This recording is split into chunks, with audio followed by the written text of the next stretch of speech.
மேலும் அங்கு எவ்வளவு மையங்கள் அமைக்கப்பட்டிருக்கின்றன, என்னென்ன கட்டுப்பாடுகள்ல மாணவ மாணவிகளுக்கு விதிக்கப்பட்டிருக்கின்றன, கூடுதல் விவரங்களை பதிவு செய்யுங்கள்.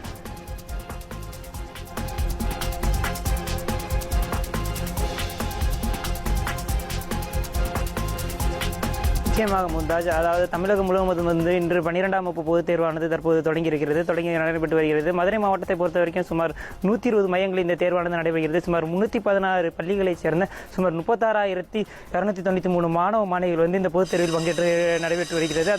அந்த காட்சிகளை நீங்களே பார்க்கலாம். நம்ம ஒளிப்பதிவாளர் மனோஜ் காட்டிக் கொண்டிருக்கிறார்.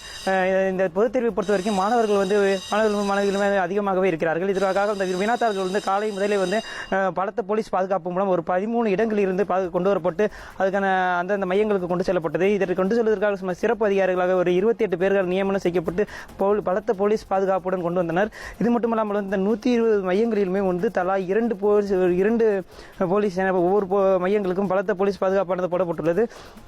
தொடர்ந்து எந்த ஒரு பிரச்சனையும் ஏற்பட்டுக்கூடாது, எந்த ஒரு முறைகேடும் நடைபெறக்கூடாது என்பதற்காகவே சுமார் மாவட்ட அளவில் ஒரு 10 பறக்கும் படைகள் அமைக்கப்பட்டுள்ளது. அந்த பறக்கும் படைகள் சுமார் 264 நிலையான பறக்கும் படை, அதாவது ஒவ்வொரு தேர்வு மையங்களில் ஆசிரியர்களை கொண்டு நிலையான பறக்கும் படை அதிகாரிகள் நியமிக்கப்பட்டு தொடர்ந்து ஆனது கண்காணிக்கப்பட்டு வருகிறார்கள். என்ன எந்த ஒரு முறைகேடும் நடந்துவிடக்கூடாது, தேர்வு நல்ல முறை நடைபெற வேண்டும் என்பதற்காக இந்த முறைகேடு உள்ளது.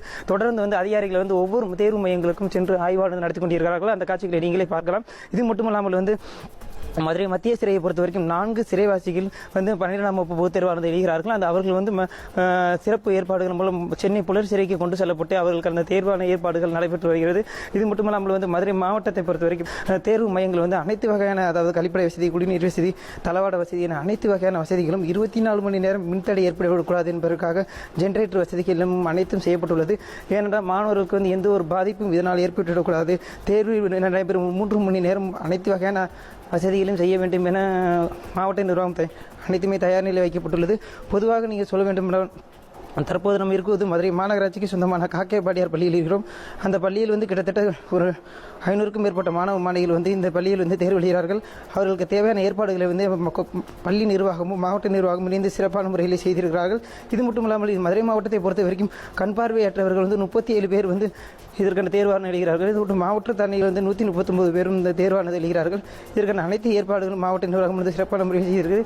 அதாவது முறைகேடுகள் நடைபெறும் பட்சத்தில் அவர்களுக்கு என்ன மாதிரியான விதிமுறைகள் இருக்கிறது, என்ன மாதிரியான அறிவுரைகள் வழங்கப்படும் என்பது குறித்து தேர்வர்கள் ஒரு ஆசிரியர் மூலம் மாணவ மாணவிகளுக்கு அறிவுறுத்தப்படுகிறார்கள். இது மட்டும் இல்லாமல் தேர்வு மையத்தின் வெளிப்புறத்திலேயே அதாவது தேர்வு முறைகேடு நடைபெறும் பட்சத்தில் என்ன மாதிரியான சட்ட நடவடிக்கைகள் எடுக்கப்படும் என்பது குறித்தும் வழங்கப்பட்டுள்ளது. பொதுவாக அனைத்து வகையான ஏற்பாடுகளையும் மாவட்ட நிர்வாகம் தயார் நிலையில் வைத்திருந்தாலும் தற்போது மதுரை மாவட்டத்தை பொறுத்த வரைக்கும் அனைத்து வகையான ஏற்பாடும் தயார் நிலையில் ஏற்படுத்தப்பட்டு சிறப்பான முறையில் நடைபெற்று வருகிறது. மும்தாஜ்,